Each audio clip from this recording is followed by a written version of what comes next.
The birth of the Capsulia. A sacred act, immutable and profound. Mind and machine merged.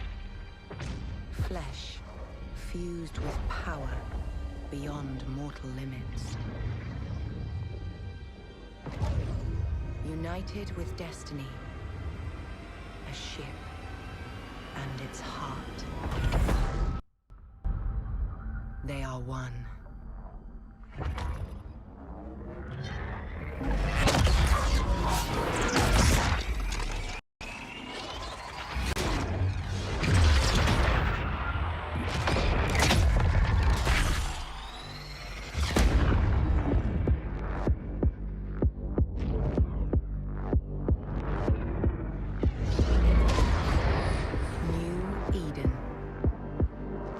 Oasis of life in an uncharted void.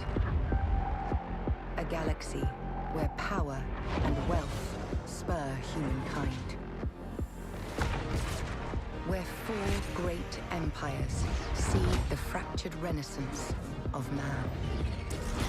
Wielding vast fleets, they carve their ideologies into the stars. The heroism and treachery of Capsuliers is woven into the fabric of New Eden. A story of industry, exploration, and conquest.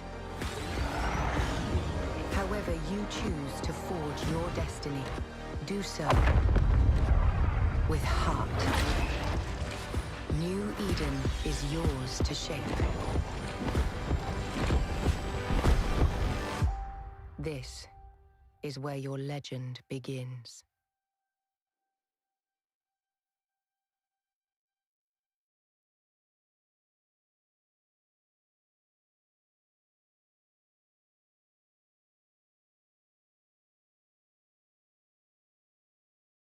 All right. Hello. Welcome, everyone, to episode 32 of the Mind Clash podcast. It's just me and my greatest co-host, Kale. Yes, this is Kale, and this is episode number 32 of the Mind Clash podcast. Hard to believe that it is almost as old as me in episodes as I am in years. Almost, but not quite. It has exceeded me. Well, there you go. Just goes to show you how young you are, you little young buck. It's like more than halfway. We definitely glazed over halfway, didn't we? I think we did. Speaking of age and birthdays, I want to give a real quick shout out to my old man. We're going to just go ahead and call him Old Man Merle Decadence. He turned 78 or 90 or something yesterday. So, no, just kidding. It's like 63, I think he said. So, yeah, happy birthday to my father. Is he watching live tonight? He typically does watch it, usually in the background, I think. But he doesn't know what's going on. But he enjoys watching or doing, seeing what I do. That's great. It is great. So, other birthdays happened this weekend. It was CCP's birthday. They turned 20, which is, I guess, the legal drinking age in Iceland for some reason. 20. They just 20. Let's just even it out. Yeah, 20 seems like a nice round number. Yeah. Was Jintan even allowed to drink? I thought he was like 12. I think he's going on 13. Oh, good for him. But yeah, so that happened this weekend. Fanfest, for those of you that have been living underneath a rock or haven't reanimated in station or whatever, there was that whole thing this weekend. I mean, for us on the West Coast, it is challenging to watch those live streams live, as I think I woke up at 7 a.m. for my regular kind of work schedule, and it was still 3/4 of day one stream was over. Really? Oh, yeah. Yeah. Well, the actual keynote didn't start till noon-ish for me. Okay, sorry. Day two. The actual... Yeah, day two was way, like, I got up and I was like, Jesus Christ, already going? No, the keynote I definitely watched at work. Sorry, work. Yeah. Yeah, so we're really not going to go over too much news because I think all of FanFest goes into news because that's relevant. But also, as a quick breaking news, Kianoki virus outbreak thing, we have a cure. Yay! It looks like at the inquest over the weekend, the delegation decided to, instead of killing everyone in all of New Eden, we'll just make this cure. Thank you, delegation. I mean, apparently, according to Makoto, there were other worse options. Yeah, and definitely as a spoiler, we're going to be doing. Well, hopefully, we're going to try and do another show on Wednesday, just so we can particularly cover that topic because I think that is just as lengthy as FanFest in general as a topic. Yeah, and I think we have some passionate guests who want to come on and talk our ears off about everything they can speculate about. Yeah, for sure. That'll be. It's very interesting. I think if I were to have gone to FanFest, that probably more than likely would have been the most exciting thing for me. I think it would have been quite exciting. I tried to follow a little bit of on Facebook and on Twitter, but I think more people were actually engaged in it live than they were on Twitter. Yeah, I do know. For matter of fact, I just happened to. I don't know why. I just decided to look at Tweet Fleet Slack, and I saw something in the live events from General Stargazer, and it was. I don't think it was very early in the morning. It was. I want to say it was Saturday morning, day 3, and it was. I don't know, like 8 or 9 in the morning for me, and I saw something pop up for. They were trying. One of their tasks was to get a fleet formed up outside of the station. So there was some involvement where they were sending out tweets or trying to get people involved in Tweet Fleet. I would have been more involved in that if I wasn't so busy in my real Eve playing. Yeah. But yeah, where do you want to start? You want to tell? Yeah, we just real quick, just what have you been doing over? I know you got some, according to your Discord, you've been having some dank kills. Well, I wouldn't know if they're dank. I think that's what low sec people say. I have to learn the lingo because apparently now I'm a low sec pirate. Dirty, nasty pirater. Do I have to take up pirate lingo and like put the skull and crossbones behind all my ships? I don't know. You should probably consult Rick Javix and see what he's going to say on the matter. Probably. The last couple of weeks we've been giving short updates about the state of my alliance, which is Iron Armada. We have some breakdowns in diplomacy and relating info to our allies resulted in FCON getting wind of us leaving or planning to leave Wicked Creek. We were planning on selling our Sov to Army of New Eden.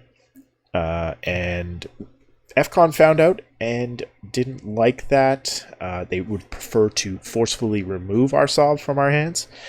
And Iron is only about under 300 guys, and FCON's like 5,000. So... Yeah, sounds kind of big. Wait, aren't I part of FCON? Kinda. Yes, I am. This is all your fault. Not really. I have nothing to do with all that. Regardless, we took the initiative to just take our things and make for the exits. So, through diplomacy, we've arranged some meetings with some people up in Cloud Ring. So we have deployed to the north. It feels all too familiar after being here in Saranin for so long. So we're back up in Blackrise, and we are hanging out in Lowsec, getting our stuff together, and we're going to be engaging in all kinds of low-sec PvP, null-sec PvP, not very much money-making, just a lot of having fun. And, sometimes that's kind of what it's all about, and I completely pick up what you're putting down. Hold on. Eve's about fun and not just creating more spreadsheets? I've heard that rumor sometimes. And hey, fun is subjective. Some people have fun making the spreadsheets, so I'm not going to judge lest you be judged. What about you? What have you been doing this week? Starting out the week, just getting back into some PI, doing some little bit of carrier ratting. Not kind of a whole lot, considering work has just been crazy, crazy busy. And then I was going to get on Saturday night, but I had family over, so couldn't really utilize this room here. So there went that. Oh, also I went to bed at like 8:30 on Saturday, so Uh, did you put your cane beside your bed, or did you take your teeth out first? yeah. I kept the teeth in, but I put the walker on the side of the bed. Good. I don't know, man. I've just been feeling tired, so Eve is kind of taking the back burner. Everything in general is kind of taking the back burner, except for work, which sucks. But anyways, yeah. So, but I did Thursday. I was home pretty much a good chunk of the day, so I got to watch the entire day one. About halfway through day two, I got through that until my kids started getting out of control. Saturday, I caught bits and pieces, but I had to actually I just pulled all the audio and I listened to it all day today on 2 times the speed. You like that sped up, don't you? I do. Like, I was listening to something the other day in the car, and my wife was like, "What is wrong with the voices?" I was like, "Oh, I'm listening at like 1.7 times the speed." And she was like, "Yeah, I can't do that. Turn it down like normal." But I like 2 times the speed, 2.5 times. I can just burp, burp, burp, suck them all in, all the podcasts, all the time. Nice. Yeah, I think YouTube does that, has that option, but not Twitch. I know my podcast player has it. Yeah, so it's a good thing. It's fun. Anywho, so I had a really good time watching it. I like seeing we got Jay McClain, Jintan was on there quite a bit. Reload, geez, man, he was on like every time they cut to the '07 set, like, oh, there's Reload, you know? Yeah, for sure. Saw a lot Yeah, of familiar faces on the Eve streamer side. yeah, I dug it. I dug it. It was pretty cool. But yeah, so FanFest, quick reaction. What was your thoughts? Good. Um, like I had very calm expectations because of Vegas and kind of the way that CCP approaches these big events. So it was everything I expected, and yeah, good. So I don't know if you remember, or if any of our lovely audience members remember this, but when the devlog came out a little over 2 weeks ago, kind of get spin a little bit of details about the refineries, and we kind of got some information about the rapid light missile launchers and heavies, and I said either CCP did one of two things: they have something up their sleeves to provide us at FanFest in which we are going to be wowed and amazed, or they just blew their load and they're going to have nothing. I'm not going to say that they had nothing, but nothing impressed me except for really the CSM results. I mean, that really didn't impress me, but that was something I didn't know going into it. And I think the Kianoki thing was pretty cool and impressive. But other than that, I was not only not shocked, I was somewhat appalled at the lack of fanfare for FanFest.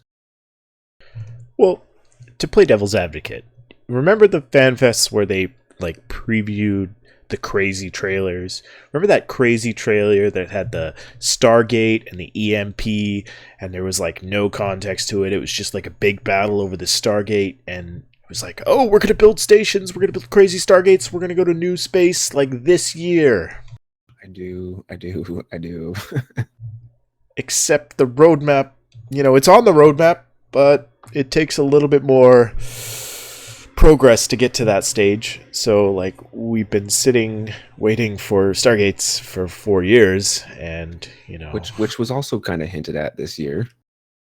as it always is. But there's like a fine balance between where they were before, where they'd like throw out all this cool stuff. Yeah, we're gonna do this, and that, and then not deliver, compared to this one where it was literally a live reading of dev blogs. Oh, Jurius points out in chat, what about atmospheric flight, which they put a big old delivered stamp on during the keynote, and that was Yeah, like 2006, he claims, I guess they made it. in Valkyrie. Yeah, but So yeah, I mean, I'm not a big Valkyrie fan, so I mean, obviously, I don't have a VR headset, so get wrecked. I would prefer these kind of muted, more realistic fan fests where, you know, going down this direction of having a real life RP game at the fan fest to like spice it up and make it more exciting for the attendees is a good direction. Pairing that better with in-game events would make it even better. I know that most of the CCP devs were hard at work, and it would be hard for them to run an in-game event at the same time. But perhaps at like Vegas, you could have a tied-in event that was running at the same time to just further hype the ongoing Eve streams. Yeah, I mean, I get it, but I was kind of hoping that we get anything that we didn't already know that would excite me. Well, we'll talk about the Blood Raiders complexes a little bit lower. Yeah, okay, yeah, you're right, you're right. But what did you think about the CSM results? I see that your name is not on there. Would you like to give a concession speech? No, yeah, I know my name. I honestly, I mean, you know what? I've said it multiple times. I didn't expect to win. It would have been nice to.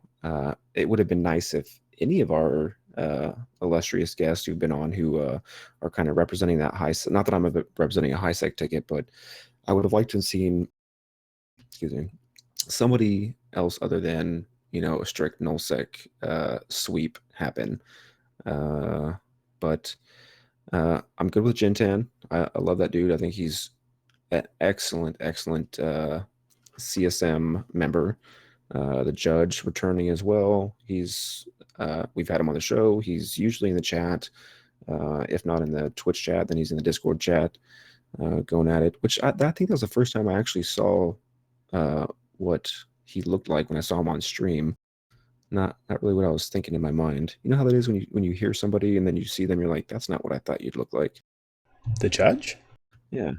You didn't see him at the CSM Summit videos? I guess I did. Maybe I just didn't pay attention to who everyone was. It's all good. I don't know Yuko Kiyami, but Yeah, who is that? brave vote. Like as the name started popping up and that showed up, I was like, who is that? Like I don't even know this person. Did he or she do any interviews or? She had the brave vote. What else do you need? Goon votes. I don't know. Nah, Goon Vote's got their two candidates, Innominate and Arathon. Yeah. So there's definitely a nice Goon presence. Not that that's bad. I mean, Goons is huge, so of course that is what it's going to be. And then you got Railroad, who we definitely wanted to get on there. Good dude. He's the meme candidate, Dink meme candidate. Vince and Sutonia and Steve, Fuzzy Steve. Yeah, Steve is. If you were hoping for some high sec representation, Steve's probably your best bet. True. He's also great for those third-party tools. I personally didn't think he needed a fourth term, but apparently the voter base. This is his fourth term. Yeah. Wow. I mean, he's obviously doing a good job. So, how about it, cowboy? I mean, did we miss anyone there? Vince. No. So a noob man. Did we say noob man?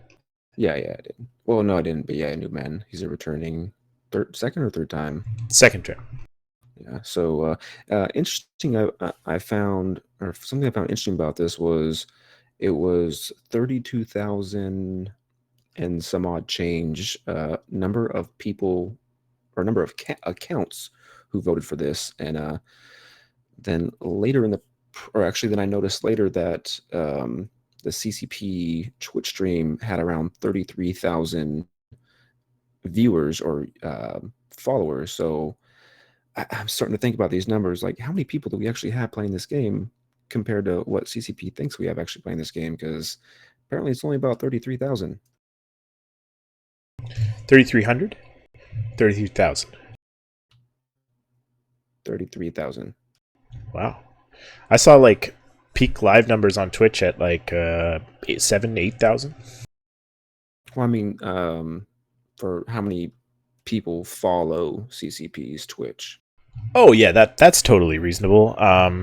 Like Reddit has 75,000, 80,000.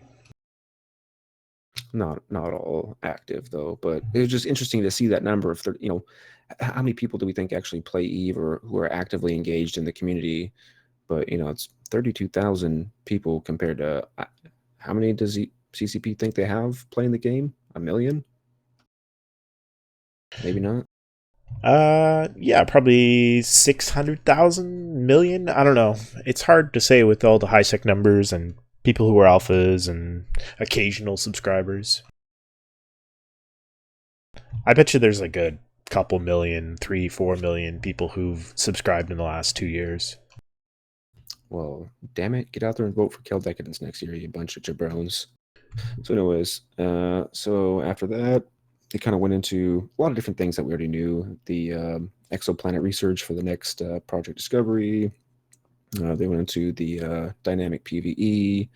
They showed a new video, all kinds of stuff. But let's see, that PvE was day 2, really, right? Yeah, I mean the new intro video that we showed at the beginning of show on stream, that was some fresh dank content for the keynote. Yeah, I definitely enjoyed that. That was pretty neato. And that'll be the new video for when you load up Eve for the first time. Yes, it would be nice if that was a trailer video that they showed, as advertisement, but whatever. What do I know? Maybe. That's goofy. The new Permaban song that was crowdsourced from the community for lyrics and support and assistance, apparently. Thoughts? Not as good as Wrecking Machine, but I appreciate the effort. Yeah, it was not, Wrecking Machine right off the bat, love that one. The Warp to the Dance Floor, I could bop my head to a little bit, but I'm not like, oh yeah, that's my jam. But this one, I'm just like, not your best work, boys. Warp to the Dance Floor was that kind of Eve cheesy, you get it if you're here. And it was still like that faux rap that the Permaband's really good at. Yeah. But this one, I think they were reaching a little bit. A little reachy, but little reachy. Little Richie, that'd be funny name. It was so then they talked about the Frigates of Eve book, which is going to be really cool. I've got the source book, and I definitely like even though I'm not really a frigate flyer, but that's a pretty neat book. So the Frigates of Eve book. Oh, did you see? God, what was it? It was a Galente frigate. What was it? And they had the stripper pole, and there was a dude puking in the bathroom, and all kinds of stuff going on with that one. Yeah, it was. What was that? I wrote it down. I have notes. It had like a special habitation module in it. There were some people on Twitter photoshopping stuff into it to make it their own personal. All right, it was a Navitas. Right. So Navitas with a stripper pole. I took copious amounts of notes here. Like all I did was take notes. So it had a Navitas with a stripper pole, a dude throwing up in the toilet. Yeah, so that was pretty neat. But yeah, that comes out on June the 6th. So you can pre-order that now. And there's also going to be a very limited edition. They're calling it the Elite Edition because there's 1,337 copies that you'll be able to get. And it has a neat blueprint printout that has what's called acetate. So it's like clear sheets with different layers. So you can pull the layers back to see different stages of the ship. Those are two separate items. There's a blueprint, and then there's the acetates of the probe, Right. I think. Right. You would be correct. But yeah, that book really looks really good. I think they did like 26 different frigates in that or something. Yeah, a lot of stuff. But then they had a new Vexor model, which is great because I'm Galente and I fly Vexor. Ooh, also, I tweeted out when they said start tweeting with the hashtag #MyFanfest and how you're getting ready to celebrate FanFest. I actually won on Twitter and I got a Vexor Navy issue Sapphire skin. I'll give you 50 mil. I already applied it. God damn it.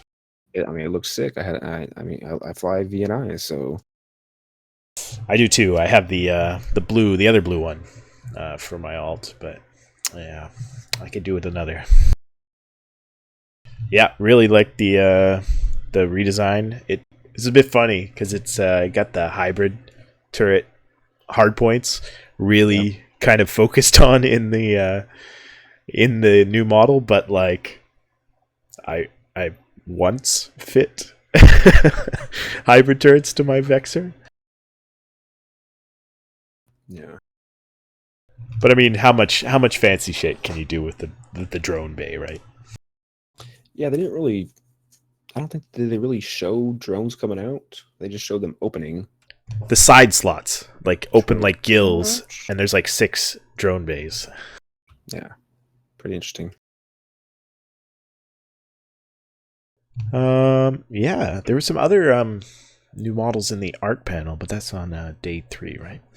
Yeah, so then I mean, really, like I said, they just went over some of the same stuff: new sun models, blood raider capitals, stats, how many citadels were killed, how many this and that was killed. Oh, and they talked about the how citadels are going to, or not citadels, excuse me, outposts are going to be changed into like a faction citadel.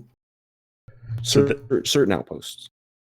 yeah, that was new to us at least. What did you think of that? For those who don't know, they're going to take the established outposts that are in nullsec right now. They're going to turn the 4 factions, Minmatar, Amar, Keldari, and Glente outposts and make them into faction outposts. And then they're going to take the Conquerable, which I didn't know what faction they were from, but I learned that on stream. It's like the Immensi cult. Yeah. The conquerable stations that are in certain regions of space that are famous. VFK by when? December? January? VFK by sometime. Those stations are all going to get turned into faction citadels. You'll be able to unanchor them, take them, move them, sell them. If you leave them in place, they get one of their rig slots filled with the bonus that you had previously upgraded your outpost with. So if it's a maxed out refinery outpost, it's going to get a special rig that's special to that location, to that citadel, if you leave it in place.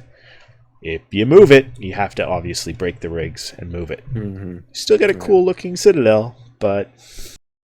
And then what was that about turning certain things into a like landmark? I didn't really catch that because I wasn't paying attention all that way with children running around. So to commemorate those locations, which are still going to be important to the history of EVE, there will be a landmark still at VFK and at ECTAC and all of the other places where you have conquerable stations, because those locations are important to the history of EVE, and they will stay as a monument, but the Citadel, the new Citadel, Faction Citadel, will still be available to destroy, move, sell, not conquer anymore. Okay. Yeah, then right after that, they I don't know if they had mentioned the names of the refineries previously in that devlog, but if they didn't, they mentioned them here. They're going to have the medium, which is going to be the Athenor, and the large is a Tatara. Great. More EVE ship names I can't pronounce. Yeah, I was really hoping that we would have learned about small structures. Mm-hmm. I heard it mentioned at one point. Somebody mentioned something. Small structures. Lies. I swear I did. And yeah. So then you know who came on next? Your favorite dev. Oh, my number one favorite dev, that's CCP Flim Flam Man. I mean, CCP Snake Oil. So, I mean, CCP Ghost, everyone. Yeah, so, yeah, how did you feel before I get into my rant? I'll pour myself some more alcohol. I feel like CCP Ghost needs some more skiing lessons. And that hopefully that was holding him back on some of his development. But yeah, there wasn't a whole lot new as far as what he presented. Just kind of a recap of kind of what's happened since 1.5, it felt like. But what were your opinions, Kale? So, as we all know, people might know this, I'm not a big fan of him. I wholeheartedly believe that he is what some might call a flim flam man, or a snake oil salesman, or even a con artist, as I alluded to in one of my very first INN articles. So once he got on stage, comparatively speaking to anyone else prior to him, he had the most applause, the most laughter. Everyone thought he was so cute and adorable, telling his little story about how he's retarded and can't figure out. He thought he would go skiing and learn by watching a YouTube video. Broke his arms. Oh, it's so hilarious. Let's hear more about this cool little story. Ha ha ha! You're so cute. And then he basically recapped everything that we already knew up to this point, and he said nothing. It was like an episode of Seinfeld. It was a show about nothing. There was nothing important. He was basically just trying to tell a funny story and how to relate it to how that's learning how to ski via YouTube is the same as, and breaking your arms is the same as learning how to do PvP in EVE Online. I don't really know how those two go together, but apparently they do. What I got out of it is his big idea is to watch YouTube videos to learn how to play EVE Online. He basically just summed up the MPE. He talked about 88% of users enjoyed the MPE. I don't really believe that. But the biggest takeaway I got out of it was that he doesn't know what to do, and he wants us to give him feedback to tell him how to do his job. That's what I heard. Well, End rant. NRAD/NRAD. I mean, that's many of the CCP devs, when they present one of their ideas, they immediately go to the well of, please, present us with feedback. Your opinions matter. Tell us what you think. No, yeah, that was like the theme, really the overall theme that I got from not just Ghost, but I mean, Fozzie did it, Larrikin did it. I mean, you heard it several times mentioned, like, these are some ideas we're thinking about, but we want to get some feedback from the players first. So it's like, do you guys even know what you're doing, or do you just want us to tell you what you should do? I think because the roadmap is not as far out as it has been in times past, and since they have a more flexible production cycle where they can take on long and short projects, that based on our demands, based on our desires, when the community's desires, it pushes the developers towards something that they can solve within their realm of possibility. And if it builds up to the point where it becomes such an oppressive topic within the community, I think the most oppressive at the moment that people can't stop talking about is like nullification and time zone tanking. Those are kind of the two things that people can't stop talking about at the moment. But in the times past, it was Dominion Sov and force projection and the blue donut. These topics that were so big and required so many dev hours that we needed to almost rebuild the system. POSes are the best example, right? It's been a 3-year rebuild for essentially POSes, right? Yeah. It's community pushing that takes us towards these topics and puts the dev hours into solving those problems, so they keep their player base happy, right? The smaller topics, the smaller issues, if they're solvable by Karkur, on a Friday night, freaking, oh yeah, I can fix that. Fixed. Yeah. So Dr. Eve, I'm sure that's Julius Doctor, right? It is. Okay, yeah. So he absolutely agreed with me. he is certain that he does not know that Ghost knows his job, which that is the focus of his job. Like, he should be able to tell us about the direction of the NPE, which he did not, because he wants us to tell him. There is a bit of a follow-up to the MPE within his longer presentation. There is. It goes later. We'll get to that. So anyway, so then they wrap it up with Plex changes. We already knew that. Cool. New gameplay. They kind of hinted at the possibility of Stargates and blah, blah, blah. And then I think they mentioned something about drifter incursions. I think. I don't remember. Like I said, I got kids running around. It's crazy. No. I think they related the new Blood Raider events kind of back to the same drifter incursions because it uses a similar AI. But no talk of returning to the drifter incursions. I think somebody asked at some point in the Q&As. Yeah, that's what it was. Anyway, so that was day one. Day one. It was a good day. Yeah, so let's see, what's day two? Hold on, getting messages from my lieutenant. Well, day two started off with me in bed. That's for sure how that started. Whoa. But yeah, we had the game balance presentation. Did you notice that Fozzie and Larkin seem to be at like every presentation? And I did, as a matter of fact, and I read very closely in a lot of the chat, and one of the things that somebody said was, oh look, there's CCP know-it-all again, and then something about Rise just being eye candy, and that all the other devs on stage were just NPCs. Well, I mean, I think some of the other devs aren't so strong in English as compared to Fozzie and Larkin, who are both English speakers first. Yeah. I mean, Canada represent. Oh, Canada. Yeah, Fozzie's Canadian, eh? Yeah. But yeah, so game balance went over. Probably the most exciting thing out of game balance was the changes to the T3 or Tech 3 cruisers. Which, if you missed that one, the Tech 3 cruisers, which was spoiled a couple weeks ago in that coming in summer post thing. So it's coming. Tech 3 cruisers are going to get a rebalance. The major thing they're going to do is reduce the number of subsystems from 5 to 4, and they're going to combine some of the roles that were previously left by engineering, I guess. Engineering and I don't know what the other one was. I don't use Tech 3s all that much, but they're moving to 4. Offensive, defensive, engineering, and propulsion. I feel like I had written this down somewhere, but I've got nothing. But their plan was to essentially reduce some of the complexity because many of the subsystem sets that currently exist within the game are underutilized, and the other ones are too strong, so it's hard to balance those two things. And some of the combinations weren't really used. I think with 5 combinations or permutations, there's like a ridiculous ton of the ships possible.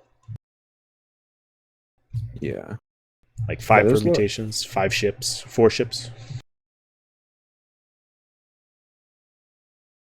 So with 4 subsystems, they're going to go down to 3 options for each subsystem.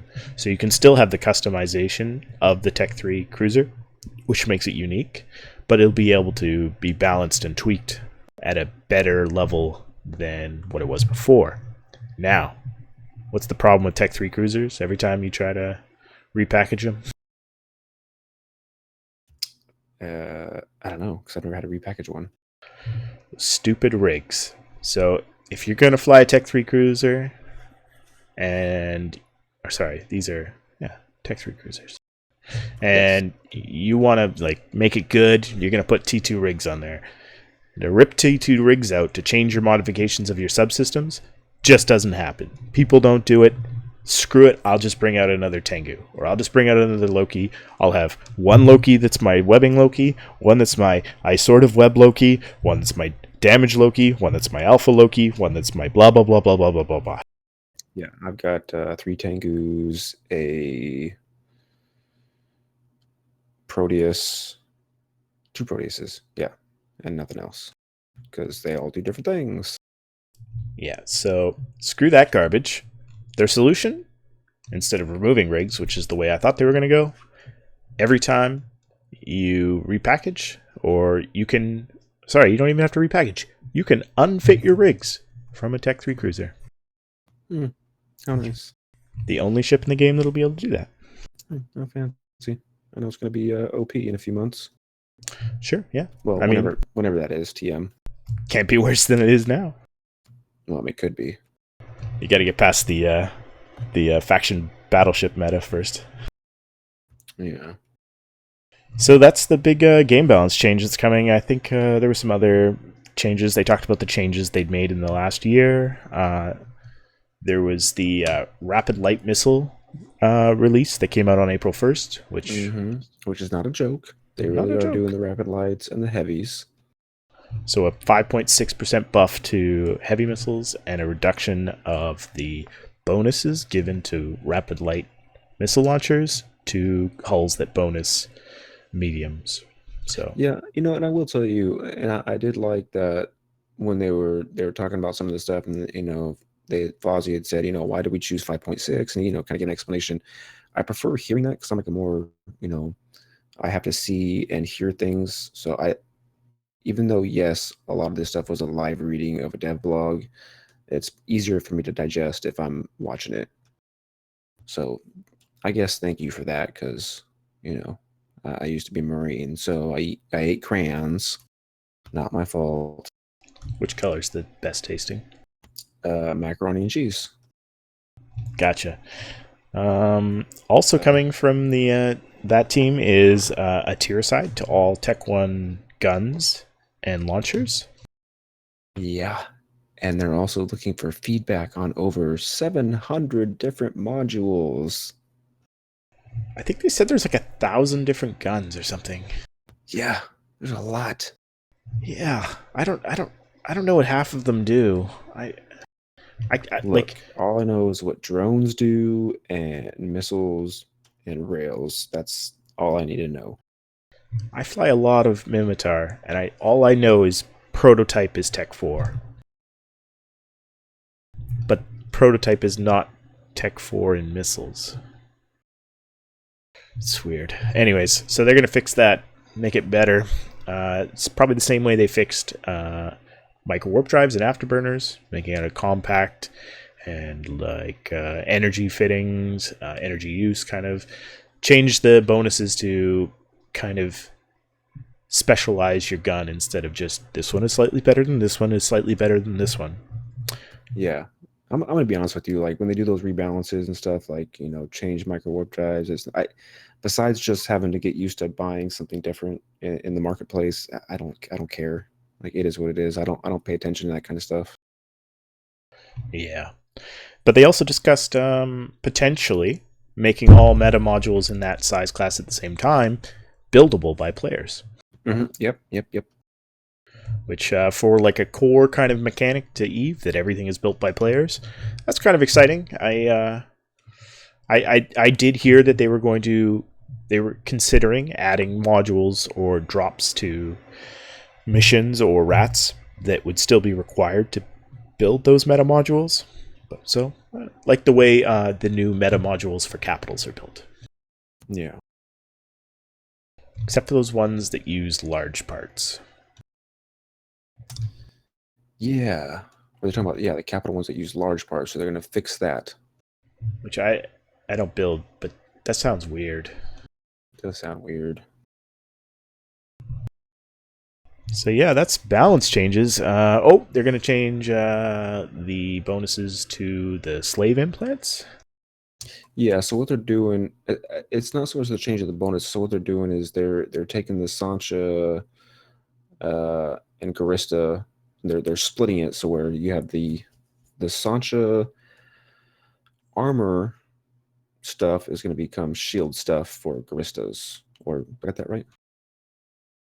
Yeah, one's going to be called slave, one called amulet.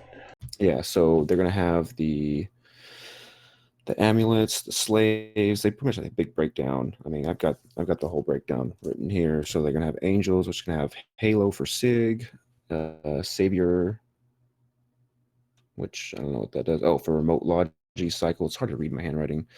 Blood Raiders can be Talisman for newts, Amulet for armor, Charistas as crystals for shield boost, and the Hydra, Hell Hydra, for fighter and drone HP. Sancha, Slave is going to be for shield, and the Rupture, it will be for capacitor. Serpentis will be snakes for velocity, and the Asclepian for armor rep. Get me those fighter implants.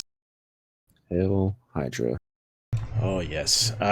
Debrosva in chat also mentions that the tier side will probably come with a change to faction guns to be able to use T2 ammos.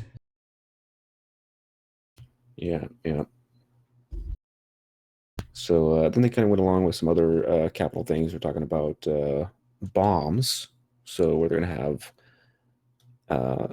not just the bombs that we see that usually do DPS or whatnot, but they're going to have focused anti-capital, whatever that, I don't know what that really means. They're going to have E-war bombs, web bombs. So you're going to have your little stealth group jump in or warp in there, drop a bomb, and it's going to do some webification on the enemy fleet for however long. So that's pretty neat. Yeah, it seemed like they were experimenting with ideas of what they could do with the boosting mechanics, but instead of boosting, debuffing, so making things harder and worse. And they already did that a little bit with the capital mods, right? With the burst projectors from the super carriers. Same concept for that. So yeah, there's definitely some potential there. There's already the cap draining bomb out there and the lock breaker bomb out there, but more options would be great. I mean, more ships that you could put it on too. Like, it would be cool if you could shove a bomb launcher onto your battleship or your battle cruiser. So let's be careful where we're shoving bomb launchers. I mean, so yeah, then they went on to capital changes, talking about the capacitor, or excuse me, the capital module blueprint components change, like we just said about the large stuff in the capital blueprints. Capital flex hardeners, doomsday balance, specifically like the scythe, and E-war resistance. yeah, apparently the scythe is completely underused, but like the lance is very well used. Killer B actually had a cool image on Twitter today showing about 6 lances cutting into a Macarial fleet. Oh man, that would have been dope. Yeah, I think the Macarial fleet was dead. Yeah, another one of my favorite streamers, Killer B. Those Garista caps they announced, or pseudo-announced. So I don't fly dreads. I don't think I'm trained into anything very high on Garistas, but hot damn, a half carrier, half dread combination capital, I could get down on that. Oh, before we get into this, because it's similar, they also discussed that the new Blood Raider caps are going to be cheaper than the current set of faction caps that are out now, where they're kind of overpriced. They're like 3-4 times the regular price of the capital ships. The new Blood Raiders ones will be priced at a point that's about 1.5 the base hull. Why is that? Underuse, I think. I think underuse is the problem. Like, why buy a faction Titan right now when you could buy 3 regular Titans? Yeah, why do that? I don't know. But 1.5 is more attainable, and if you like the bonuses, for instance, the neuting bonuses off the Blood Raider caps, or the mixed dread fighter bonuses that they're proposing for the Garistas, shit. So specifically what Fozzie and Larrikin said was, it's going to be funky. So I don't know what funky means, but they're talking about a half carrier, half dread combo. Nothing's firm, but I think that would be an excellent thing. I would definitely start training into dread to have that. So what? Like, you go siege, you get a bonus to your fighter damage, and you have what? 1 gun and a web? Like, no, what? What's the Garista's bonus? Webs, isn't it? Yeah. Is it? Somebody help us out. I don't know. I'm What's the horrible. greasest fashion chips? Vigilance? Daredevil's Vigilance? No. Gila? Rattlesnakes? Gilas? Gila? Worms? I don't know. There's some cool potential there. I mean, if you're gonna smash a freaking Dread and a Carrier together, you better come out with new modules. ECM Cardsin says. Yep. Thank you, Cardsin. I don't know if ECM would be great as a capital platform. Oh, geez. Yeah, maybe. Maybe it could overcome capital jams. Your Dread Falcon. The Dread Falcon. Oh, God. Mm-hmm. Heat Siege, 300 above gate. You're all fucked. Yep. So I don't think really much happened after that. Like I said earlier, Larkin and Fozzie did mention again and reiterate that they're looking for player feedback. You're going to see this very overarching theme of CCP doesn't know what they're doing and they want us to tell them what to do, I guess. That's just my take on it. Don't quote me. This is not an official statement. If you really know what you're talking about, there's going to be a Tech 3 focus group, the same way there was for Tech 3 destroyers and capitals. So if you know a lot about Tech 3 cruisers and you want to offer feedback, try to find out how to get onto the roundtable. Or sorry, not roundtable, focus group. Just post something on Reddit. I'm sure somebody will buy into it. I don't know. Probably. Yeah, so they did a little game design panel Q&A, and there were some really good questions. This is actually where my internet started taking a hit, and I was waiting to load up. There was a gentleman who looked like a poor man's Vato version of Ron Jeremy with like a bandana on it, and it was buffering on that, and I wanted to see what that guy had to say because he looked hilarious. But anyway, so a player asked about this is where players came up and asked questions about like, hey, what do you think of this? What do you think of that? And so one guy got up and he asked a really interesting question was, what if when you exit a wormhole from W space and you're going into K space, technically, when you go through a gate, the reason you're now registering in local is because you've gone through the subspace fluid routers, and the system knows that, hey, you're here, you've come through this gate, there you are, nice to meet you. But when you come through a wormhole, you have not done so. So why are you appearing in local if the fluid routers haven't picked up on your signature yet? And so maybe we should do something where when you come out of W space, you're not in local until you've gone through the next gate.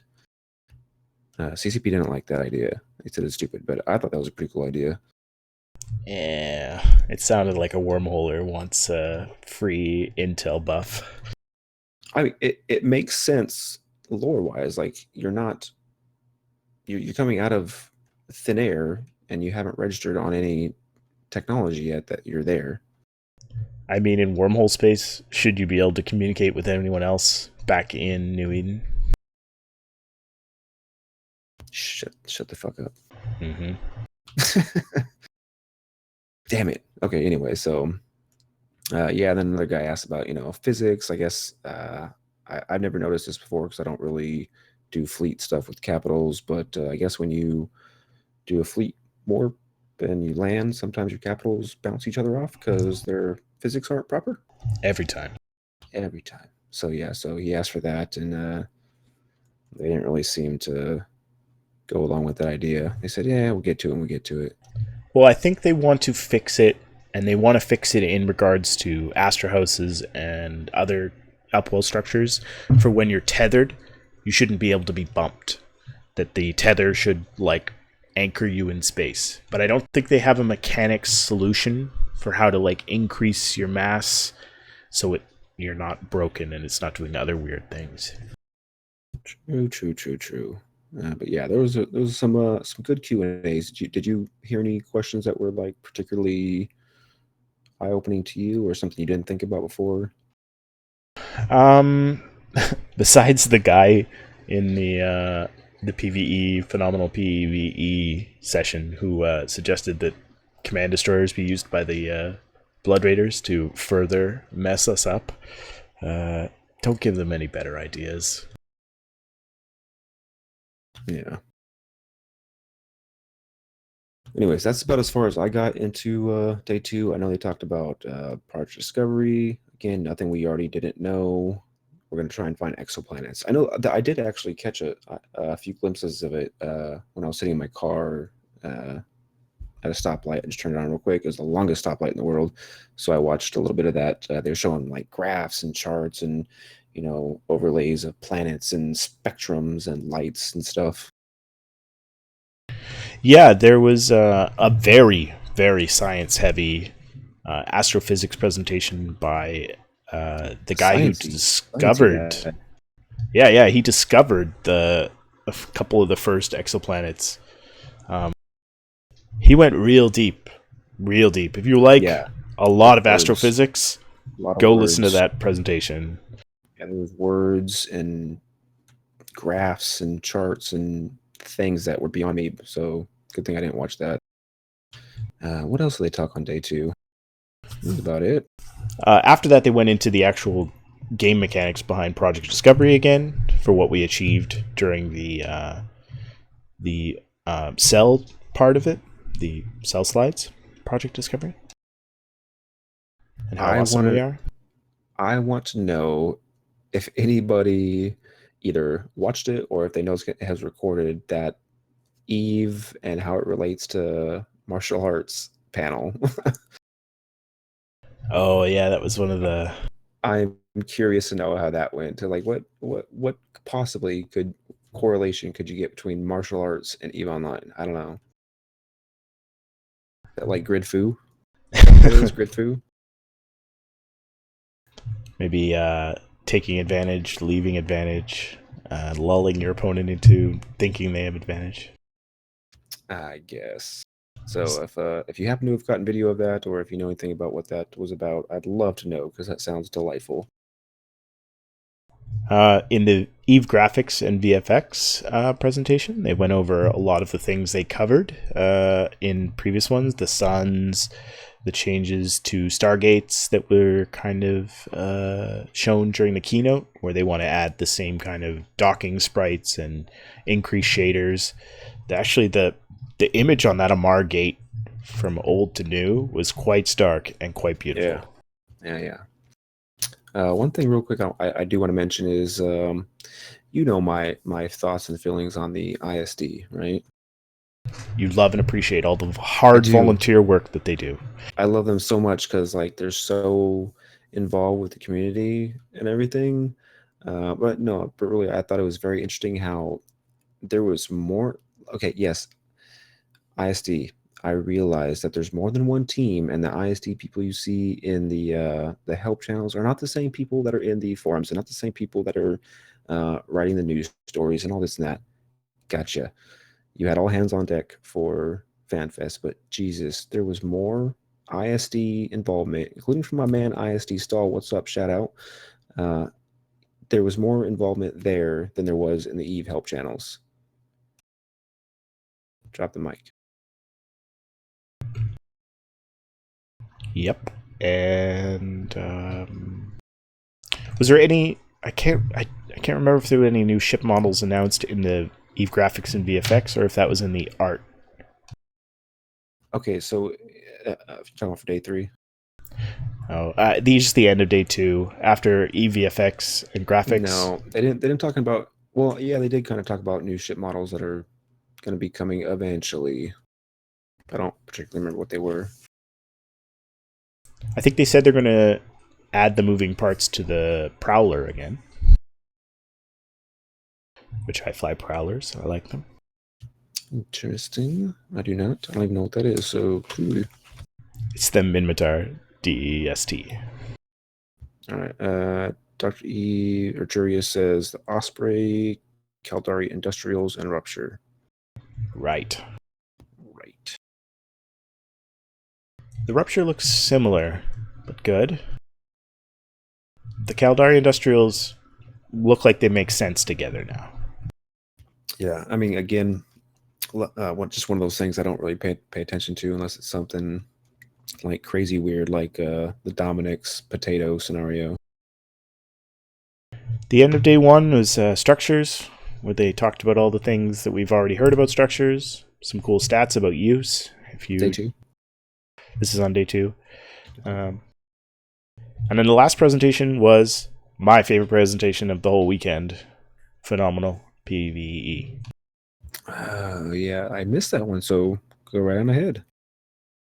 Okay, so here's what they've done. Phenomenal PvE is done by what's their team name? Team Phenomenon. Duh. And they are a tools team. So they're building tools to help the other teams build new stuff. So, according to them, they wanted to start big. So, how they started big was they took the AI that they've been building for drifters, for the new mining groups that are out in space, and they've applied it to this first piece of big content, which feels to us, or to me at least, like a raid. It's a raid kind of in the same style of World of Warcraft or something like this. Similar to an incursion, but this is very different. So the same way that mining groups fight back when you come and aggress them, this new Blood Raider shipyard will be defended by Blood Raiders with a proportional response to what you bring to fight them. So, the core of it will be a SOTIO structure with all of the same mechanics as a SOTIO that we can anchor ourselves. It will have docking, like devs can dock with it. The ships that are going to fight you come out of the SOTIO. It's going to have 1 reinforced timer, different than our structures, but similar. To find them, to go fight them, you're going to have to follow a Blood Raider hauler moving from their mining belts back towards their base. You'll be able to probe scan down the hauler the same way you can probe scan current mining groups out in space right now. And then you can warp to it, and you'll find the Blood Raider structure. Then you'll probably get mauled immediately and die, but you should probably bookmark your location, and then come back with your friends. All the friends you have, because you will need them. Definitely a few friends. So, if you bring a bunch of battleships, the SOTIO will assess your fleet based on how many guys you bring and what size of ships you bring, based on a new tool they've built that can recognize clumps of ships, so that you don't have to do huge calculations of individual ships. They just do clumps of ships every once in a while, and then they calculate it based on the Alliance tournament stat points. So a battleship is worth 18, a cruiser is worth, 12, frigates are worth 4. So they build a fleet proportional to what you've brought to counter what you have. So if you've brought a beam Armageddon fleet, they know that you're a long-range laser doctrine, and they'll bring a long-range doctrine to fight you. If you're fighting short-range brawlers, they'll bring short-range brawlers to fight you with an appropriate level of force. And they have a stat table built up on, we want 30% of the NPC fleet to be Logi, we want 50% to be DPS, we want 15% to be support, and we want 5% to be tackle. Now, hopefully, it won't be like ridiculously overpowered where you're like, well, I brought this amount and they brought the exact same amount and they just wiped us out. Like, there's going to be a balance, right? Where it's yes, it's hard, but it's not ridiculous, right? Obviously, since this is a tool, and since, admittedly by their own design, they don't really know what the AI is going to do. Every time you bring in your fleet, the calculations are going to go. They're going to assess your fleet, and it's going to bring some number of ships off its spawn table to fight you. There's no program list. There's no 5 waves of cruisers, each coming in at this one location. It could be different every time. Literally, the procedurally generated content that we've been asking for 3 or 4 years. Right. Understood, but it's not going to be like unbeatable. Oh, Kale, just bring caps if it becomes unbreedable. But then they're going to bring caps, aren't they? Oh, hells yes. So their design Wah, goal wah. is to have like a fax, a Blood Raider fax, a Dagon, undock from the Sotillo, light a Sino, in comes the Blood Raider Titan. Guess what? Here comes the Doomsday. Get wrecked. People are going to die on this thing. Oh, what's that? Goon Swarm's Incursion Sigs running a Blood Raider complex? Okay, well, they took the first wave down. We'll be back on the second respawn on the Armor Reinforced timer. Get all your friends. We're going. But what happens when you hit the reinforce? Something else happens, though, doesn't there? So once you've reinforced it, it becomes a publicly available beacon on the overview. All your enemies can come fight you then. They don't have to scan down the haulers. It's just a known location. Yeah. So one of the things I think you might have just kind of glazed over, but so what's happening here is when you're chasing down the hauler, you chase him back to their citadel, which you said was Satoyo. It's apparently utilizing some sort of stealth technology that can't be detected by normal scans. But once you've followed said hauler back there, you can see it. It's now on your thing, so you can see it. You put it into reinforce. That stealth technology drops upon reinforce, and now, like you said, everyone can see it. So, surprise content. So Goon Swarm Incursion Sig forms up for their 1700 timer on Friday. A couple people find out about the timer. They show up. The Incursion Sig's fighting away. They got caps on grid. There's people dying, people not catching reps. Somebody didn't broadcast fast enough. They're dead. And then PL drops their Dread Fleet. But the Blood Raiders don't care what side you're on. So the Blood Raiders escalate as well. Yep, and they're gonna fight everybody. Now everyone's dying. The Blood Raiders are outnumbering both sides. Maybe both sides start taking unfair losses. Faction standings don't matter in this, unfortunately, so you can't be the most friendly to Blood Raiders and hope they're going to save you. They don't care why you're around their capital shipyard, but get away. And so, what is it that you do in this capital shipyard that they're being so offensive or defensive about? Well, you're not going to get modules from the wrecks, because this could potentially be a infinite spawn of ships. You're not going to get bounties for the same reason. Right. But the Sotillo is going to drop the capital blueprint copies for the Blood Raider ships, Blood Raider capital ships. Which would be... I've got this somewhere. Dagon, Moloch, and... Damn you. That's the Dread. What's the Dread? Hold on, I got it written down. Chemosh. Oh, right, the fax. Chemosh. Every time... No, the Dagon's the fax, Chemosh is the Dread, Moloch is the Titan. So, every time I see Moloch, I want to think Monkey Lock from that horrible J-Lo movie. I will not admit to watching any J-Lo movies. I will. I've seen them all, especially Selena. That's my favorite. So that's why they're defending them so aggressively. You will also be able to loot the Sotillo, which will be a fully fit Sotillo. It'll have all of the modules on there. You'll be able to loot the modules and salvage the wreck. Yeah, so you get some dope-ass swag from that site if you actually manage to beat it. What's exciting about this is a tool. This is probably the biggest way they're going to implement it right away. Maybe for multiple factions. Maybe we'll get to do this in different ways through all the factions, through Guristas, through Angels.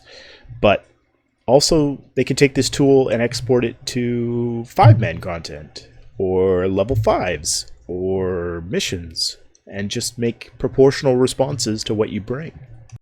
Maybe put hard caps on what the strength of something that they could bring, but maybe if you bring your frigate to a level 3, you'd get a frigate-sized response that was still challenging for a frigate, but not impossible.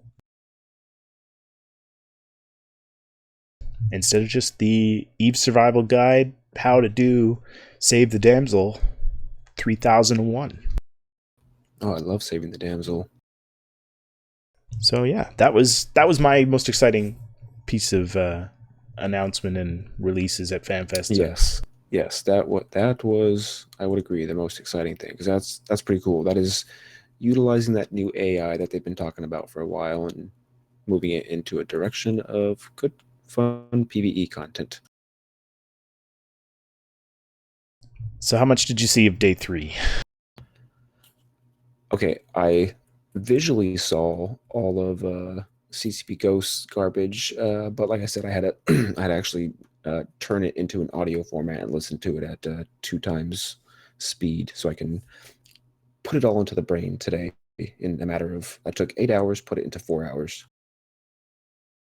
Yeah, I watched some of the new player experience at work today, but I was semi-distracted with work. Yeah, so I have 2.5, maybe 2 3/4 pages of notes, handwritten, that I shall go over right now of CCP Ghost. And that's it. That's the Mind Clash. But yeah, so day 3 started out with the NPE thing with CCP Ghost, my favorite man. Here we go. NPE with CCP Ghost. Again, like I said, he seemed to receive a raucous applause. A lot of people love him, think his beautiful golden locks are amazing, and they want to just touch his hair. I don't know, but there's a lot of comments in Twitch about his hair. Okay, I won't go too much into how much I hate him, but so basically, what he was talking about, he just recounted the storyline of Inception. He specifically said a lot of talk this year about. Oh no, he didn't say this. Somebody in chat said a lot of talk about what he did this year, but not what he's doing next. Maybe CCP is spending too much money on other games. Anyways, but then he just basically kind of went over, this is what we did. This is the changes I made with 1.5. We got feedback, made some changes here. Let's see, something about a spiky donut. Drift Drive. Yeah, I know, he called it a spiky donut. That would be because he doesn't play the game and he doesn't know what he's talking about. Only 7% thought the game was too easy. A lot of people thought it was too long. Speaking about the NP specifically. Then he said, so where are we now? He doesn't know, and he wants us to tell him. He did have some interesting things about the memory, how you retain memory and retain thoughts through story, which I totally agree with. Yes, it is true. I agree with that, but I don't. I'm gonna write a article about this, but I don't. I agree with that statement, yes, but I think as far as that part of the integration with EVE Online isn't really. Yes, I'm gonna rename Mind Clash to Hate Ghost Clash. Yes, but I don't think one and one go together and make two. I think they're. I don't know. I can't really explain it. It's not really the same thing. Eve is a completely separate animal. We all know this. It's such a tough line to move between CCP holding your hand through learning the basics of the game, and then the end goal of players being in either self-run or community-based organizations where you can experience the game at its higher levels. When most of the player base wants to sit somewhere in between missions, solo content, mining, exploration, not interacting with other players, just doing what they want to do and not having to worry about impressing or dealing with or handling or talking to any other people. Yeah. You know what's funny is, so right after you kind of went over kind of like the stats and the user feedback that they got from the questionnaire that they sent out. One of the things he said was that the in-game for CCP to have for Eve is PvP. He said this. This is what he said. The in-game is PvP. But then he immediately went on to say that according to that data, they also had 90% of players want more single player content. So how is he going to say that their end result is PvP? They want all people to be into PvP, but if 90% of the 16,000 people they interviewed want single player content. Well, think about your personal time. I know I personally spend about 80% of my time doing something solo, making ISK, moving my ships, running the Jita, making a new fit, doing exploration. That's probably 80% of my playtime, solo PvP. And then the other 20% is fleet operations, talking with my friends on comms, doing something to further the coalition or the alliance, Sob warfare, or fighting over a POS or a engineering complex. I think that's probably about 20% of my time. So, I mean, if you want a mix of experiences from a video game, because I definitely don't want to talk to people every second I'm in Eve, but most of the time I do. If you're someone on the opposite end of that social spectrum, you want a lot of solo time and then to hop into a ping and play for, 2 hours. That's your 2-hour chunk that you can dedicate to a fleet. So be it. Yeah, I mean, like for me, let's get real. I've got 4 kids. I work ridiculous hours. A lot of my Eve time it's just simply I can't get into fleets. I can't do this, but I enjoy being on comms. I enjoy talking to my court members. I enjoy just doing casual things. So I fall into that category. I would like to see more things that I could just do casually. Yeah, but it's a hard balance, right? It's a hard balance between keeping the game a sandbox, or as Eve trotted out this time, a playground, and making it fun for every type of playstyle. Yeah, but but not just. I just found it interesting though that like he specifically said their end result is to get you into PvP, but then went ahead and said, oh, but 90% of people want more solo activities. Anyway, so they're his 4 pillars of NPE-ness is as follows. They have content and service of player goals, content guidance exposure, goal formation capability, and clear progress of experience.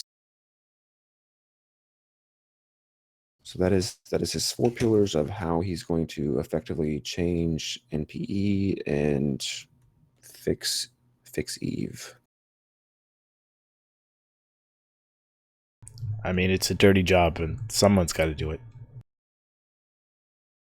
Yeah. So what he specifically, if you've noticed, as of recently, one of the things that we saw was the total net worth. That is something that's kind of popped up. It was a very quiet little update. Didn't really seem like a big deal to me. I just thought that logically thinking that was just like, this is how much ISK I have. This is how much crap I have laying around in all my hangars. So calculations, math, there's my calculated net worth, right? Well, apparently, according to Ghost, that was his little brainchild, and he somehow equates that to one. If a new player sees his estimated net worth increasing, he's somehow going, "Oh, I'm making a change in the game and getting better, so I'm doing better at the game." I didn't really understand how seeing that pop up made you think that you were progressing in the game. But that's his brainchild, I guess. Well, besides skill points, which you will never, ever, ever, ever, ever, ever, ever max out unless you want to drop thousands of dollars on skill injectors, you will never max out your skill points, and you will never have a maximum number of money or ships and I mean, you can try to conquer the whole war zone or try to conquer a huge region of space and make your own personal goal. But if you don't know to make your own personal goal, there isn't a lot of goals set within the game mechanics to show you you're progressing towards something. And like I've said before, I'm sure many people have said before, as cheesy it might sound, is to have some sort of achievement system. But I mean, that is something. I did like that opportunities map, and I did like seeing like, oh, you've done this, you've done this. Oh, if you try to unlock this thing, I think that'd be a lot more progressive than just knowing what your net worth is. I mean, it's something. I Everything's something. I think that do the Z kill achievements motivate you? No, not at all. I could care less. So what kind of different ones could they add to the in-game browser that would motivate you? Honestly, I just think either I like the opportunities or achievements. I do like the maybe not so much like the certificates of ships, but if I know that I've achieved a certain level of mastery towards either a specific weapon system, specific ship, or I know that I've flown 1,000 hours in a Vexor and I've mastered the skills of a Vexor or something along those lines, I would feel like, oh man, I'm getting better, or I'm trying to reach that goal of I've hit the Vexor and I want to get in the Dominix or a Thani or whatever it happens to be. You will never be an expert Vexor pilot till you train Galente Sensor Compensation 5. Then you shall Hey. be the true Hey, Vexor pilot. it is what it is. God, I will never train that skill to 5. Yeah, there's a lot of skills I'd rather not trade to 5. There are options available. I mean, I'm sure, even though you are a crass critic of Ghosts, I'm sure somebody on that team is reading your feedback. I doubt it.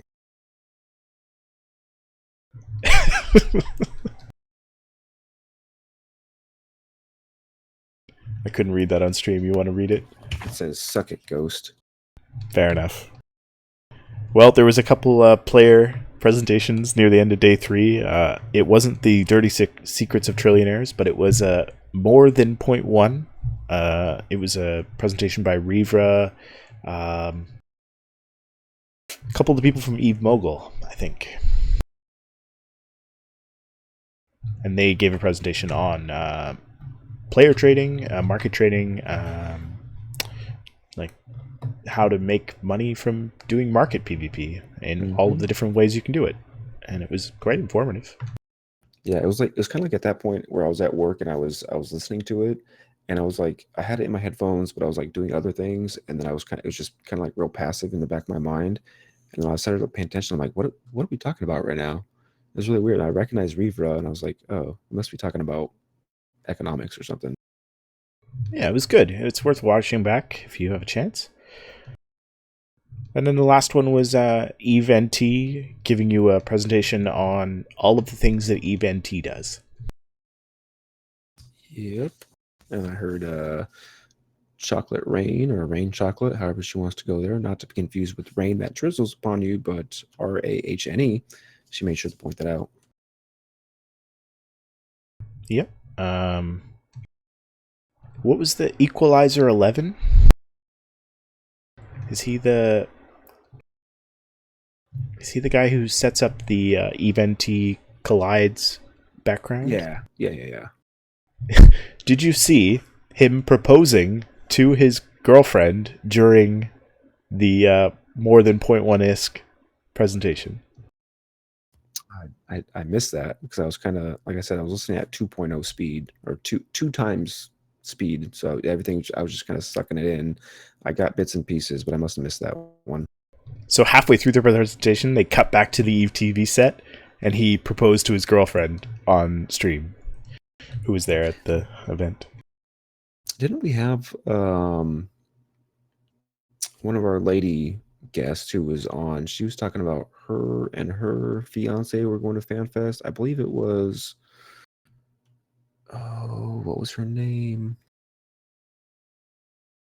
She's the one that had all the people in chat, like Balfa? Was it Balfa? Oh, both is from our alliance. No, she didn't go. No. Okay, I remember there was somebody who was talking about they want to get married, and I said, "Oh, you should do it at FanFest and have Max Singularity be the officiator." Did anybody? You think anybody did that there? I don't Somebody know. did. It'll happen at some point.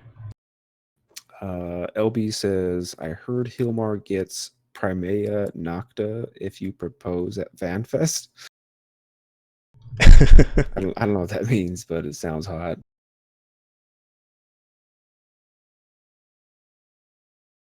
But yeah, that was kind of. There was a couple other things on day 3, but I missed them. The live concept art, the Valkyrie roadmap. I'll definitely watch them as this week goes on. Yeah. So one thing I thought was, I mean, I don't have the VR headset. This computer's capable of doing VR, but I don't have the stuff for it. Valkyrie, that I would love to play Valkyrie. It looks absolutely amazing. So they're gonna have a new thing. It's the what is the update called? Ground Rush, Ground Lock, Ground Rush. Ground Rush. So it looks pretty cool. You're actually gonna be able to go down into the planet, and what's the site that it's on? I think it's like a mining base or something. Yeah, I think it's Caldari mining base. So you're gonna be able to fly down in there and just some of that stuff. I think it'd make me sick a little bit because you're like actually doing flips and going inside of buildings at angles and doing zippity doodahs and all kinds of things. It is dank. Can't hype that enough. Hopefully, in the next 2 months, I'll be getting a new computer. Hopefully, that computer will include VR, and I will be playing the shit out of that. Yeah, like I said, my PC can handle it, but I just don't want to spend the money on a VR headset right now. It is good. They did talk about, I think they talked about somewhere that the reason why Ground Rush is possible and why you won't get motion sick is the way that they've broken up the horizon. So you never actually see the horizon when you're flying and doing barrel rolls and crazy shit.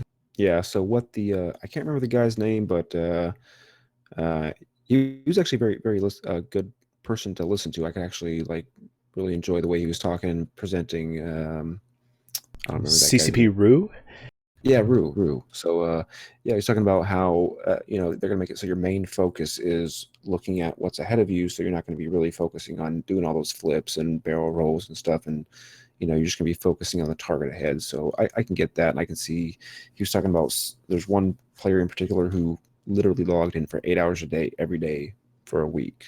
So obviously it's not that bad, unless he's just a freaky weirdo person.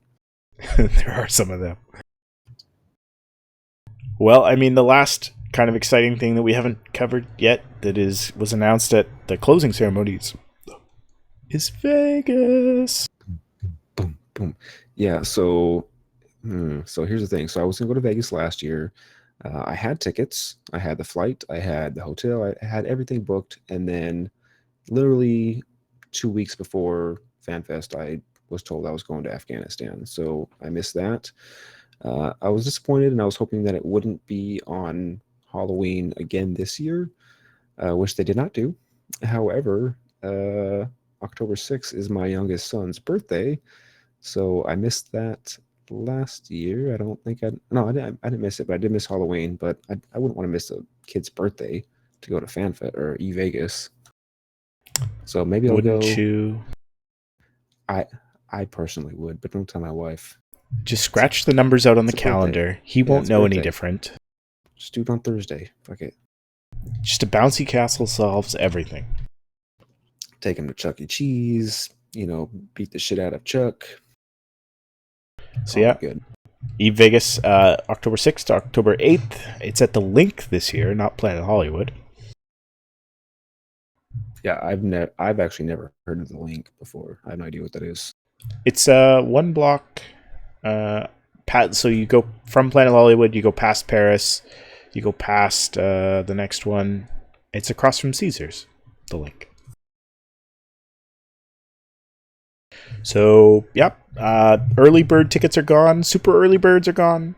Early birds are gone. Regular birds who get out at regular time are available. Just regular birds. You didn't catch the worm, but I mean, you're coming out for the seeds, I guess. But yeah, I did. I actually did get the early bird last year. I don't know. I'll put some more thought into it and see what the old wifey says. But I need to get myself out to one of these events. I have strong plans of going, despite my ambitions to get into a mortgage this year. I still plan on going to Vegas. So yeah, I don't know if my wife's gonna come. She's still on the fence. Have to talk to Miss McGurk and see if she wants a friend for the weekend. But yeah. Yeah, it'll definitely. It's definitely on my bucket list to attend Vegas. I really like Vegas. It's a lot of fun. Definitely, if you're in the Mindclash community and you are going to Vegas, please tell me all about it in Discord. I want to hear how many people are going to go. If maybe if we get enough people who will go, we could have a lunch or something or a dinner and get some drinks and fucking hash it out. Yep, and whether I go or not, I'm going to be making Mindclash T-shirts that we will be sending with either myself or with Meredud, and we'll give them out or do giveaways or something like that. So there will be that. I had that idea too. Oh my god, we're just like best friends now. Oh yeah. Didn't we have another like crazy merch idea that I can't remember what it was now?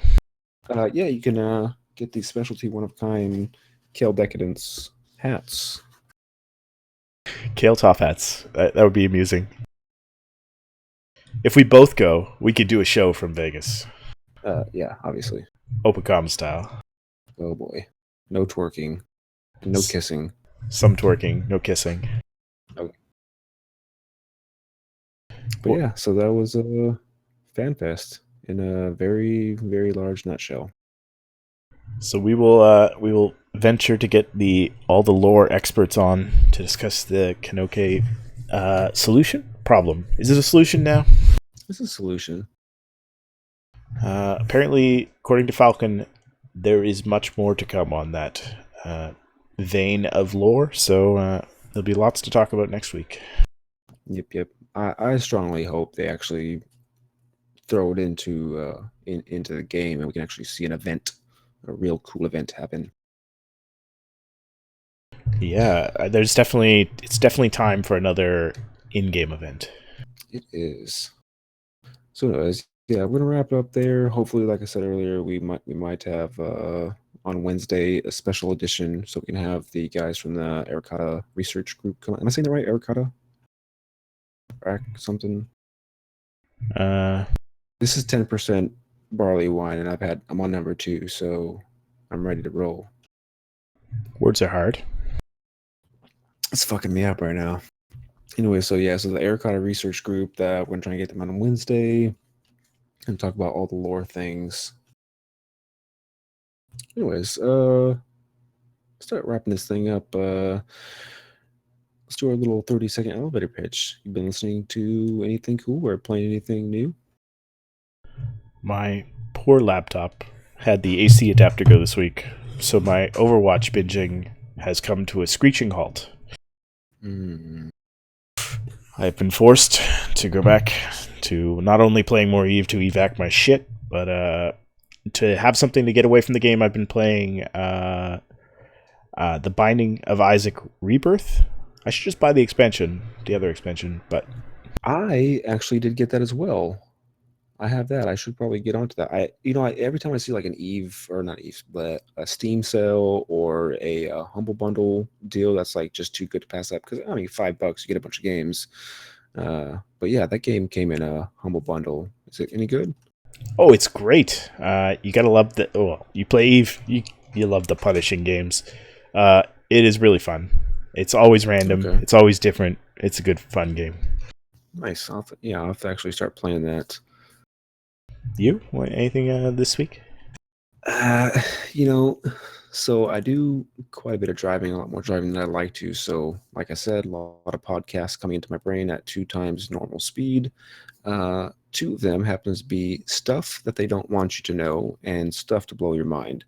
So obviously the theme is I'm doing a lot of stuff from howstuffworks.com. Those are some of the podcasts. So real interesting stuff. I keep saying stuff, but they're talking about things like conspiracy theories or just some things that I avoided saying the S word. Some things that maybe public general public doesn't want you to know about FBI stuff or aliens and UFOs. So it's been really interesting to listen to all these things. Yeah, I think my wife listens to stuff you should have learned in history class Yep. and stuff your mother didn't tell you. Yep. Also, food stuff is a really good one. It's a new one. Yeah. I like stuff, all the stuff. So, anyways, speaking of listening to podcasts, you can find us on eatpodcast.com. You can find us on iTunes. You can find us on Stitcher. You can find us on the Crossing Zebras RSS feed, our personal RSS feed. And I was incorrect. The iHeartRadio thing was not automatic, but I did put in a question on their website for that, and I got feedback. So basically, I had to sign up for Spreaker. It's speaker, but with an extra R into it. And I was able to successfully pull in our RSS feed to that. But if I want to actually start loading in more episodes, I'm gonna have to pay them like $20 a month because we have so much content, and I don't know if I'm ready to get on that board. But some of our old stuff might be loaded up onto iHeartRadio by now because of what I did today, trying to load that up. Yeah, and if you haven't joined us on our Discord, that is where to talk to us. It's where to hear about what's coming up on the next week's show. It's where to become a guest if you want to become a guest. We love having new people on, people who haven't spoken or had their voice out in the community. Hang out in our Discord, chime in, tell us what you're interested in, and we'll get you into a show. Yeah, absolutely. And I spend a lot of time on Twitter and YouTube, and I've been trying actively to locate a lot of new players, because that's kind of like where I wanted to start the show when I first started doing this was try and make it new player friendly. But I really want to get after inception, I've been wanting to get a lot of new players in. So if you're listening to the show and you're a new player but you're still not really sure, please come on, talk to us. I basically want to try and get some input and figure out like what's making you want to play this game. Like, hey, I've only been playing this for 2 weeks. This is what I think of it, so on and so forth. So constantly, I'm trying to reach out to people on different mediums and get them to come on. So if you know a new player, you are a new player, please contact me at Kill Decadence on Twitter. You can get us on the Discord. The link's going to be in the show notes. You can always just tweet me and I'll get you a link. So please come on. We want to have you and find out why you like to play Eve. And most of all, just tell your corp mates, tell your alliance mates, tell that guy in local who's trying to camp you about the podcast. Have him come on live, in post. We'd love to just have more listeners. That's about absolutely. it, Kale? Yeah, that's about it. So if you haven't figured it out by now, I repost this on YouTube, usually the next day or the day after, and I'll get it up on to mindclash.live as soon as I do all the editing, and it'll go onto the Crossing Zebras website as well. Yep. All right, so my last little shout out is to Sierra Nevada, who makes this amazing barley wine, which is pretty close to 10% alcohol, and I'm pretty much trashed right now. We'll shout out Niden for this background for this week's show. It's a sweet picture of a Mercurial going down in flames. Shooting, though. Still shooting. Here, here. All right. From me here, Meredith, thank you all for watching the show. And from me, Kale, barley wine. This has been episode 32 of the Mind Clash podcast. We'll see you midweek, maybe, for another episode. Fly dangerous? Safe. Safe dangerous. Something. Fly with your safety to red. Just fly with your danger.